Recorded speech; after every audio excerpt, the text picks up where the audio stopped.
The alien broadcast struck like lightning across the planet, hijacking every screen, device, and satellite with ruthless precision.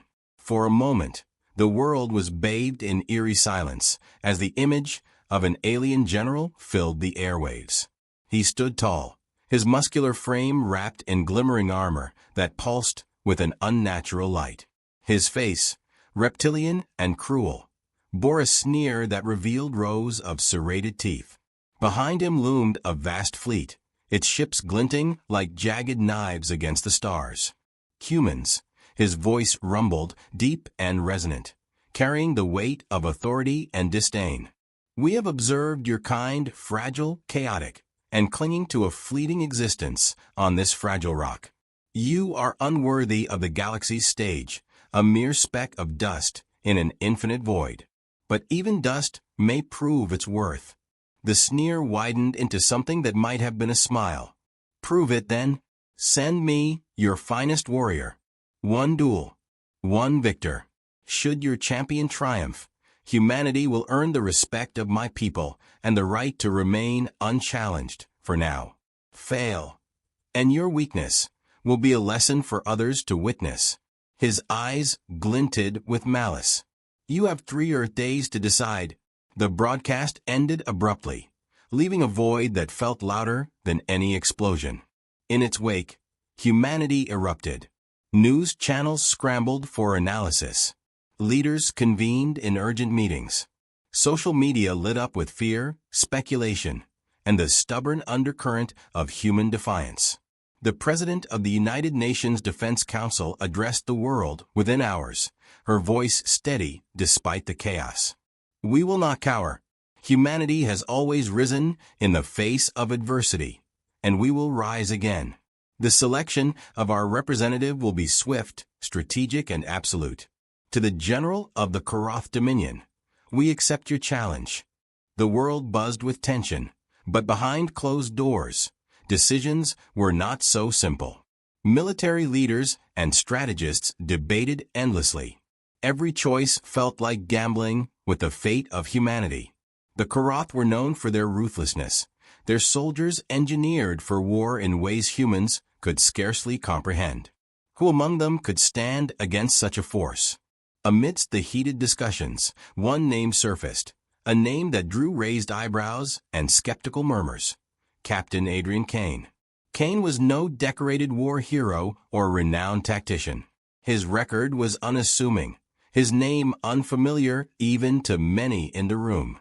Yet, those who knew him spoke of his brilliance, his knack for finding cracks in the unbreakable, his ability to turn impossible odds into victory. When Kane entered the chamber where the selection committee awaited, the room fell into a tense hush. He was unremarkable at first glance, a lean man of average height, his dark hair cropped short, his face calm and unreadable.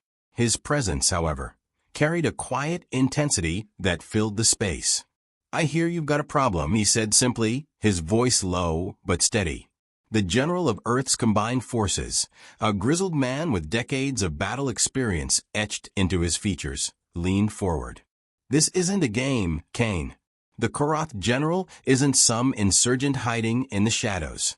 He's a monster, a machine built for killing. Kane met his gaze unflinching. Monsters fall just like men. You just have to know where to hit them. The committee erupted in argument, some accusing him of arrogance, others advocating for more experienced candidates. Kane listened in silence, his expression unchanging, until the president herself raised a hand for quiet. Why you? She asked, her voice cutting through the noise. Kane's answer was simple, yet it resonated in the room like a thunderclap. Because I'll win. The decision was made, though not without lingering doubts. Kane's quiet confidence unsettled many, but there was no time for second-guessing. The world watched as he was briefed and prepared, every moment broadcast to a global audience desperate for hope. Alone in his quarters, Kane prepared himself in his own way. He studied every known detail about the Karath general, his fighting style, his victories, his weaknesses. There weren't many. Kane's hands moved methodically as he packed his gear, his expression betraying no fear, only focus. The night before his departure, a young lieutenant approached him, her voice hesitant. "Captain Kane, are you sure about this?" Kane paused, glancing at her. "What's your name, Lieutenant?" "Harper, sir." "Harper, let me tell you something. Winning a fight isn't about being the strongest. It's about understanding your enemy, seeing what they don't, and making them see what you want them to. This general thinks we're cowards. He's wrong." "But what if you lose?" she pressed, her voice barely above a whisper. Kane gave a faint smile, one that didn't quite reach his eyes. "Then I guess it's up to the rest of you to prove him wrong next time." As he boarded the sleek transport vessel that would take him to the alien arena, the weight of billions of lives rested on his shoulders. Yet his stride was steady, his demeanor unshaken. Cameras followed his every move, broadcasting his image to a world holding its breath. The final image, before the ship's hatch closed, was of Kane standing tall, his expression unreadable but resolute. For the first time since the alien broadcast, humanity dared to hope. The arena was a marvel of alien engineering, a vast expanse of blackened stone suspended in the void of space. Thousands of Korath spectators filled the towering stands that rose like jagged cliffs, their guttural roars echoing across the void. At the center of the arena, a circular platform pulsed with faint, crimson energy. It was here that the duel would take place, on neutral ground, under the watchful gaze of a dozen worlds. Captain Adrian Kane stepped from the transport and onto the platform with measured steps. The weight of the moment was immense, but his face remained calm, unreadable. His gear was simple, a lightweight combat suit, a blade sheathed at his side, and a single sidearm. The modesty of his equipment stood in stark contrast to the Korath general, who entered moments later in a blaze of theatricality. The general was a towering figure, nearly twice Kane's height. His armor gleamed like polished obsidian, adorned with alien glyphs that shimmered faintly. His weapon, a massive, curved halberd, sparked with crackling energy as he swung it casually, his every motion designed to intimidate. The crowd roared its approval, a deafening wave of sound that seemed to make the very ground tremble. "You are the best your species could offer," the general's voice boomed, his sneer audible even without translation. "You are smaller than I imagined. Weaker." Kane met his gaze without flinching. "Talk is cheap," he replied evenly. The general's sneer deepened. "I will make your death swift, human. Consider it a mercy." The signal to begin sounded, a resonant chime that silenced the crowd instantly. The air between the two combatants seemed to shimmer with tension as they circled one another. The general struck first, a massive, overhead swing of his halberd that cracked the stone platform where Kane had been standing a split second earlier. Kane darted aside with almost casual grace, his movements precise and economical. "You are quick," the general rumbled, swinging again in a wide arc. Kane ducked, the blade whistling mere inches above his head. "But quickness will not save you." Kane didn't respond, instead staying light on his feet, his eyes locked on the general's movements. The Korath fighter was powerful, but his swings were overcommit, his reliance on strength leaving him open after each attack. Kane cataloged every detail, every moment of hesitation. The general's next strike came low, a sweeping attack aimed at Kane's legs. This time, Kane leapt over the blade, landing lightly a few feet away. He fired his sidearm in a single, precise shot, the projectile striking the general's shoulder plate and deflecting harmlessly. The Korath crowd erupted in mocking laughter, and the general chuckled. "Pathetic. Your weapons are as weak as your will." But Kane wasn't aiming to injure. The shot had struck exactly where he intended, chipping a small piece of the alien's armor plating. Kane made a mental note of the vulnerable spot and continued moving, forcing the general to keep chasing him. The general's patience frayed. With a roar, he activated a field generator embedded in his armor. A shimmering energy shield enveloped him, crackling menacingly. He charged at Kane, the ground quaking beneath his heavy footsteps. Kane rolled to the side, narrowly avoiding being crushed. The general pivoted with surprising speed, swinging the halberd in a deadly horizontal arc. This time, Kane couldn't dodge completely. The blade nicked his shoulder, sending a searing jolt of pain down his arm. He staggered but kept his footing, his expression unchanged. "Bleed, human," the general bellowed, advancing again. Kane backed away, his mind racing. He needed to change the rhythm of the fight, to exploit the general's arrogance and overconfidence. His hand brushed the small device tucked into his belt, a compact electromagnetic pulse generator. It wasn't much, but it might be enough. Feigning injury, Kane allowed the general to close the distance, stumbling deliberately as though his strength was waning. The general raised his halberd high, preparing for a final, crushing blow. "Die with what little dignity you have," the general growled, bringing the weapon down in a blinding arc. Kane moved. In a flash, he rolled forward beneath the descending blade, coming up inside the general's guard. With practiced efficiency, he slapped the EMP device against the alien's chest plate and dove away. The pulse detonated with a sharp crack, the energy shield flickering violently before collapsing entirely. The general staggered, his halberd sputtering as its energy conduit shorted out. "What?" the general roared, his eyes wide with confusion. Kane didn't give him time to recover. Drawing his blade, he launched a precise, brutal assault. The first strike sliced through the weakened armor on the general's shoulder, drawing a spurt of dark, viscous blood. The second cut forced the alien to drop his halberd, his dominant arm rendered useless. The general swung wildly with his remaining arm, but Kane ducked under the clumsy attack, driving his blade into the alien's exposed side. The general roared in pain, staggering back. The Koroth crowd fell silent, their jeers replaced by an uneasy murmur. Kane stepped back, his chest heaving, but his gaze unyielding. "You underestimated me," Kane said coldly. "You underestimated all of us." The general dropped to one knee, blood pooling beneath him. He raised his head to meet Kane's gaze, his expression a mix of rage and reluctant respect. "This is not possible," he rasped. "It is," Kane replied. "And now, you know." The signal sounded again, signaling the end of the duel. Kane lowered his weapon, but kept his stance defensive, prepared for any treachery. The general, however, made no move to attack. Instead, he bowed his head slightly, a gesture that silenced the crowd entirely.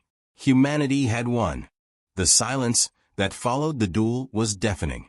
For a long, frozen moment, neither the Koroth spectators nor the human broadcasts dared to exhale. Then, with a slow, deliberate motion, the alien general pushed himself to his feet. Blood dripped from his wounds, staining the stone beneath him. His towering figure, now bent and battered, faced Kane with an expression that was no longer sneering or dismissive. "You have earned this victory," he said, his voice hoarse but steady. The words rippled through the arena, translated into dozens of languages. "I underestimated your kind, and I paid the price for my arrogance." He straightened as much as his injuries allowed. "The Koroth Dominion honors its word. Humanity will not face our wrath, this time." The crowd erupted, not with anger, but with a mixture of grudging respect and astonishment. The Koroth, despite their brutality, valued strength above all. In Kane, they saw not a weak human, but a warrior who had defied their expectations. Kane sheathed his blade and nodded, his face unreadable. There was no triumphal grin, no show of arrogance, only the calm composure of a soldier who had done what needed to be done. A transport ship descended to retrieve him, its engines humming softly. As the hatch opened, Kane took one last look at the arena and the silent general. "Next time," Kane said, his tone even, "don't mistake us for cowards." Without waiting for a response, he stepped into the ship, the hatch closing behind him. The broadcast cut back to Earth, where humanity erupted in celebration. Cities lit up with fireworks, streets filled with cheering crowds, and news anchors struggled to keep up with the flood of reactions. In the midst of the jubilation, Kane's face became a global symbol of resilience and defiance. But while Earth celebrated, Kane sat alone in the ship's cabin, his expression distant. The mission was over, but its weight lingered. He replayed the duel in his mind, analyzing every move, every mistake, every choice. Winning was never about glory for him. It was about survival, proving that humanity could not be so easily dismissed. When the ship landed back on Earth, Kane was met with thunderous applause and a hero's welcome. Dignitaries lined up to shake his hand, while journalists jostled for his attention. But Kane's focus was elsewhere. He scanned the crowd until his gaze settled on a small group of military officers standing apart, their faces sober. They knew, as Kane did, that this victory was only the beginning. Later, in a private debriefing room, Kane sat across from the president and her top advisors. The celebration outside was muffled, a distant echo. "You've given humanity hope," the president said, her voice tinged with both gratitude and concern. "But this victory will not go unnoticed. The galaxy knows we are capable now. There will be others stronger, smarter, more ruthless." Kane nodded. "They'll come, and we'll be ready." "How can you be so certain?" "Because now they know we won't back down." He leaned forward, his tone calm but firm. This was never just about strength. The Karath general lost because he underestimated what we're willing to do to survive. That's what makes us dangerous. It's not just about one soldier, it's about all of us. The room fell silent, the weight of his words settling over them. Meanwhile, across the galaxy, the Karath Dominion's High Council convened in a chamber filled with glowing star maps and holographic projections. The defeated general stood before them, his wounds freshly bandaged. He recounted the duel in detail, omitting nothing: Kane's precision, his ingenuity, and his refusal to surrender. "What do you recommend?" one of the council members asked, her voice cold and calculating. "We must reconsider our approach," the general replied. "They are not the weaklings we believe them to be. Humanity has potential, dangerous potential. They could become valuable allies or formidable enemies." The council deliberated, their voices overlapping in heated discussion. The duel had not only spared humanity, but also shifted its place on the galactic stage. Back on Earth, Kane sat in a quiet corner of the military base, watching the sunset through a small window. The weight of his actions pressed on him, but he found solace in the knowledge that he had done his part. A soft knock at the door drew his attention. It was Lieutenant Harper, the young officer who had spoken to him before the duel. She hesitated, then stepped inside. "Sir, I just wanted to say thank you for what you did, for all of us." Kane gave a small nod. "It wasn't just for you. It was for everyone." As Harper left, Kane leaned back in his chair, his gaze returning to the horizon. The fight had been won, but the war for humanity's place in the universe was far from over. And Kane knew he would be ready.